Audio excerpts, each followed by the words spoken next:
दाखिल करने के लिए मुख्यमंत्री भूपेश बघेल पहुंच गए हैं। दुर्ग ताम्रध्वज साहू भी नामांकन दाखिल करने पहुंच रहे हैं। कांग्रेस के सभी 6 प्रत्याशियों का आज नामांकन दाखिल होगा। पाटन से भूपेश बघेल का नामांकन होगा।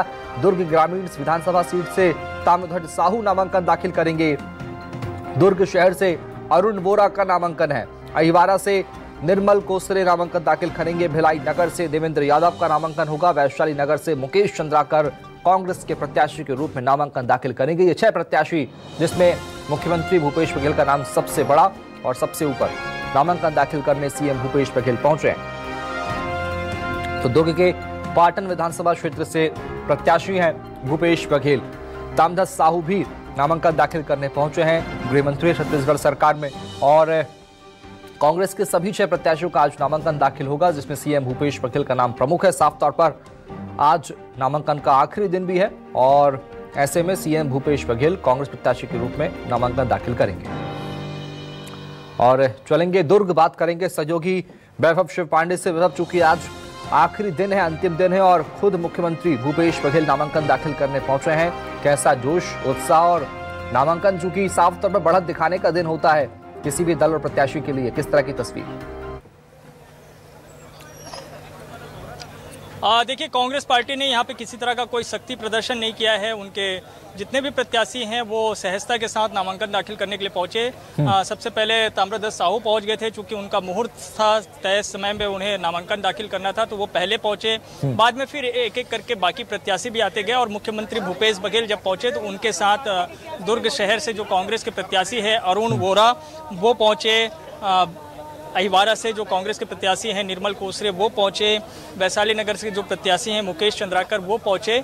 और सारे लोग इस वक्त कलेक्ट्रेट के अंदर हैं, नामांकन दाखिल कर रहे हैं। लेकिन जैसा आम तौर पर हम देखते थे कि बहुत गहमा गहमी होती थी, शक्ति प्रदर्शन किया जाता था, रैलियां होती थी, लेकिन उस तरीके से कांग्रेस पार्टी ने कोई आयोजन नहीं किया, क्योंकि कांग्रेस की बहुत सारी कार्यक्रम पहले से तय है। चूँकि चुनावी सभा भी है, दुर्ग के पास ही जालबांधा है खैरागढ़ विधानसभा क्षेत्र में, वहाँ पे प्रियंका गांधी आम सभा को संबोधित करेंगी, तो वहाँ पे पहुँचेंगे तमाम कांग्रेस के नेता। और बाकी जो भूपेश बघेल है और बाकी सारे लोग हैं, अब वो निकलने की तैयारी हो गई है। कुछ देर में वो कलेक्ट्रेट के अंदर से वो निकलेंगे बाहर और यहाँ से सीधे जालबांधा के लिए रवाना होंगे। तो भूपेश बघेल और कांग्रेस पार्टी में बहुत उत्साह है। कुछ देर पहले जब हम डॉक्टर चरणदास महन से बातचीत कर रहे थे, वो भी इस नामांकन दाखिल कार्यक्रम में पहुंचे हैं मुख्यमंत्री भूपेश बघेल के और गृह मंत्री के समर्थन में। तो महन जी कह रहे थे कि बहुत अच्छा है माहौल कांग्रेस पार्टी का, और ये तस्वीरें देखिए अब निकल रहे हैं। कांग्रेस के जो नेता हैं वो धीरे धीरे निकल रहे हैं। ये तस्वीर आप देखिए, अभी इस तरफ की तस्वीर दिखाता हूँ। ये गैलरी में जो अंदर है, चैनल गेट के अंदर, वहाँ पे भूपेश बघेल और बाकी जितनी प्रत्याशी हैं कांग्रेस पार्टी के यहाँ से दुर्ग जिले से, वो सभी इस वक्त अंदर हैं, बाहर निकलेंगे कुछ देर में। तो महन जी दावा कर रहे थे कि बहुत अच्छा माहौल है सभी क्षेत्रों में। मैं जितने भी जगह जा रहा हूँ, कार्यकर्ता बहुत उत्साहित है, जनता का प्यार बहुत मिल रहा है और कांग्रेस की सरकार फिर से बन रही है। किसी तरह की कोई कहीं दिक्कत नहीं है। बीजेपी को लेकर कोई बड़ी चुनौती नहीं है। बीजेपी तो यहाँ पे चुनाव भी नहीं लड़ रही है। बीजेपी की जगह अडानी यहाँ पे चुनावी मैदान में है और उनके सेवक बन के बीजेपी के नेता यहाँ पे चुनाव लड़ रहे हैं। तो इस तरह के आरोप भी महन जी लगाते हुए नजर आए हैं। लेकिन जो मूल बात है वो ये कि दुर्ग जिला चूंकि बहुत महत्वपूर्ण है इस लिहाज से, क्योंकि दुर्ग जिले में भूपेश बघेल स्वयं मुख्यमंत्री खुद हैं, गृह मंत्री ताम्रध्वज साहू का निर्वाचन क्षेत्र है और दुर्ग शहर, आपको याद होगा, स्वर्गीय मोतीलाल ओरा का अपना इलाका रहा है। तो ऐसे में इस दुर्ग जिले की जो विधानसभा सीटें हैं, 6 सीटें, उन सभी सीटों को कांग्रेस पार्टी जरूर जीतना चाहेगी। 2018 में जैसी जीत मिली थी वैसी जीत कांग्रेस पार्टी को मिलेगी। और ये कलेक्ट्रेट के परिसर की तस्वीर भी दिखाता हूँ, वो तस्वीर भी देखिए। सारे लोग जो है, जो कर्मचारी हैं या फिर दूसरे दल के जो लोग आए हैं, वो तस्वीर। और ये देखिए, अब कांग्रेस के जो पहले प्रत्याशी जो गमछा लगाए हुए हैं वो निर्मल कोसरे हैं, ठीक उनके पीछे भूपेश बघेल आपको नजर आ रहे होंगे। भूपेश बघेल, निर्मल कोसरे और ताम्रध्वज साहू और बाकी सारे लोग बाहर निकल चुके हैं। और ये तस्वीर देखिए, नीला जैकेट देख पा रहे हैं सीएम भूपेश पहना हुआ है। जब वो नामांकन दाखिल करने के लिए यहाँ पे कलेक्ट्रेट पहुंच रहे थे, तब वो घर में पूजा करके और टीका लगाकर निकले। महन जी भी अब तस्वीरों में आ गए हैं। डॉक्टर चरणदास महंत, निर्मल कोसरे कांग्रेस के प्रत्याशी, अरुण वोरा कांग्रेस के प्रत्याशी, वो सब जो है तस्वीरें देख रहे हैं। और ये देखिए अब बाहर आ रहे हैं भूपेश बघेल। भूपेश बघेल बाहर आ गए हैं, इस तरफ आइए। अब वो यहाँ पे मीडिया से बातचीत करेंगे। भूपेश बघेल तस्वीर बिल्कुल साफ तौर पर कांग्रेस के 6 प्रत्याशी और नामांकन दाखिल हो चुका है। सीएम भूपेश बघेल मीडिया से बात करेंगे।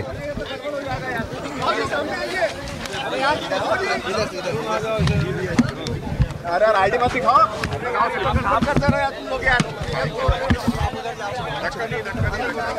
सीएम साहब आपने नामांकन दाखिल कर दिया। मेरे लिए खुशी की बात है कि नामांकन में हमारे विधानसभा के अध्यक्ष और मेरे बड़े भाई डॉक्टर चरणदास महंत जी भी की उपस्थिति में नामांकन किया। साथ में बड़े भैया ताम्रध्वज साहू जी भी नामांकन में उपस्थित थे। और आज हमारे ताम्रध्वज भी भरा नामांकन, उसके बाद निर्मल कोसरे, मुकेश चंद्राकर, देवेंद्र यादव और मैं स्वयं नामांकन, और अरुण भाई, सब लोगों ने नामांकन भरा। और इसके तुरंत बाद अब हम लोग वहाँ प्रियंका जी के रैली में हम लोग निकल रहे हैं। आज आप घर भी गए थे, पूजा पाठ करके आए हैं। हाँ, तो सही बात है कि जब तक के अर्धांगिनी का शुभकामने जरूरी है। किसी जब आप मैदान में जा रहे हैं, है ना, तो लड़ने जा रहे हैं, तो युद्ध के मैदान में उतर रहे हैं, तो उसके शुभकामनाएं और उसके आरती बहुत जरूरी है। क्या लग रहा है, तो आपका जो किला है उसको भारतीय जनता पार्टी बोल रही है इस बार दुर्ग के किले को भेद देंगे? कितना दुर्ग किला भेदना आसान नहीं है। एक आध दो बार गलती से वो लोग पिछले समय उस पिछले के पिछले में आ गए थे, लेकिन ये दुर्ग तो कांग्रेस का दुर्ग है। और हमेशा यहाँ 77 में भी हम लोग अधिकांश सीट जीते थे, 80 में अधिकांश सीट जीते थे।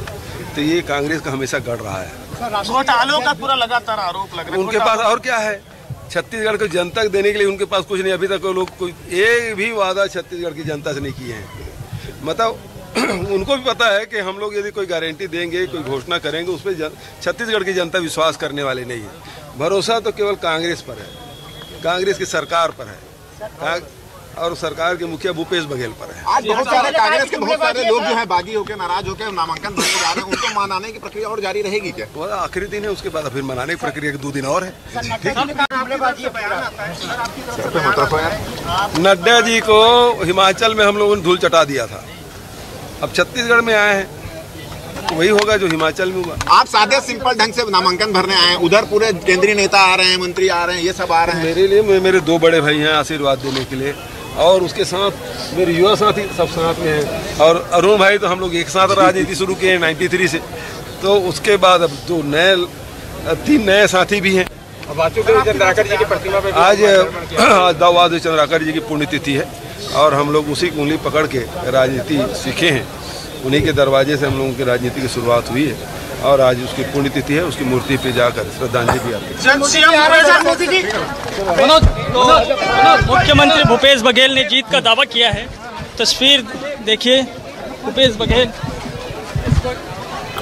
तो साफ तौर पर जीत का दावा किया, और ऐसे में अपने आप में ये एक बड़ा दावा सीएम भूपेश बघेल ने नामांकन दाखिल कर दिया है। ये बड़ी जानकारी सामने आ रही है। सीएम भूपेश बघेल नामांकन दाखिल करके दफ्तर से बाहर निकल गए, नामांकन दाखिल कर चुके हैं। मीडिया से बातचीत की है। ताम्रध्वज साहू ने भी नामांकन दाखिल किया है। कांग्रेस के सभी 6 प्रत्याशियों ने नामांकन दाखिल कर दिया है। सीएम भूपेश बघेल ने भी पाटन से अपना नामांकन दाखिल किया है। दुर्ग के पाटन से प्रत्याशी हैं भूपेश बघेल। मेरे साथ इस वक्त हैं डॉक्टर चरणदास महंत। सर, आपने तो कई विधानसभा चुनाव देखे होंगे, लेकिन 2023 का विधानसभा चुनाव कितना अलग है? अलग नहीं है, मज़ेदार है। और इसमें सब हम लोग बहुत मज़े से लड़ रहे हैं। पिछले 15 साल के शासनकाल में जो चुनाव लड़े थे, हम लोग एक प्रयास कर रहे थे। हम लोगों ने अब दिखाया है कि हम ये करते हैं। जो राहुल जी ने कहा वो करते हैं, जो सोनिया जी ने कहा वो करते हैं, जो हमारे अध्यक्ष जी ने कहा वो करते हैं, करके दिखाया है। उनके आँखों का, दिल का और विश्वास जीता है। उसके बाद आए हैं कि हमने ये किया है और करेंगे। आने वाले समय में 20 क्विंटल धान खरीदेंगे। आने वाले समय में हम फिर से किसानों को पूरी तरीके से राहत देंगे, उनको छूट देंगे। हम आने वाले समय में जो 5 लाख की सुविधा है उसको 10 लाख की स्वास्थ्य सुविधा दे रहे हैं। आने वाले समय में हम अपने जो गरीब मजदूर हैं उनको 7 की जगह 10 लाख देने वाले हैं। आने वाले समय में हम पूरे छत्तीसगढ़ में अंग्रेजी शिक्षा को बढ़ावा देंगे। हमारे बच्चे केजी से तक पीजी तक पढ़ने वाले हैं, उनके शिक्षा के लिए अब घर के किसी भी सदस्य को पैसे खर्च करने की जरूरत नहीं है, फ्री की शिक्षा। आप जब भी अडानी के मुद्दे को उठाते हैं, बीजेपी वाले गिनाना शुरू कर देते हैं, कोयला में घोटाला, आपके जो है खनिज में घोटाला हुआ है और गोबर में तक में आपने घोटाला कर दिया है। ये सारे आरोप लगा रहे हैं और बड़े नेता सब यही बात कह के जा रहे हैं। कल जेपी नड्डा ने भी मंच से सभी जगहों पे इन्हीं सब विषयों को रखा है। ऐसा है, ये जेपी नड्डा या बड़े लोग जो आते हैं, गृह मंत्री जी, उनको यहाँ के कार्यकर्ता कुछ है नहीं तो उल्टी सीधी बात सिखा देते हैं। अब उन बेचारों के पास ऐसी कोई जानकारी उपलब्ध नहीं है कि यहाँ की सच्चाई को जाने। ऊपर के नेता नरेंद्र मोदी जी स्वयं यहाँ के वास्तविक धरातल की स्थिति से परिचित नहीं है, इसलिए अनसंड बयान आते रहते हैं। कांग्रेस का मुकाबला बीजेपी से है या अडानी से? कांग्रेस का मुकाबला अडानी के सेवक बीजेपी से है। सर हमसे बातचीत करने के लिए डॉक्टर चरणदास महंत विधानसभा अध्यक्ष हैं, फिर से विधानसभा चुनाव लड़ रहे हैं। शक्ति उनका निर्वाचन सीट है, लेकिन वो दुर्ग मुख्यमंत्री भूपेश बघेल के नामांकन में शामिल हुए और उन्होंने बीजेपी पे बहुत सीधे तौर पर अटैक किया है अडानी के मुद्दे को लेकर के कि चेहरा बीजेपी है लेकिन चुनाव छत्तीसगढ़ में अडानी लड़ रहा है और कांग्रेस पार्टी एक बार फिर से चुनाव जीत कर आएगी। कैमरामैन जगन्नाथ के साथ वैभव सिंह पांडे, न्यूज़ 24 मध्य प्रदेश छत्तीसगढ़, रायपुर। तो बिल्कुल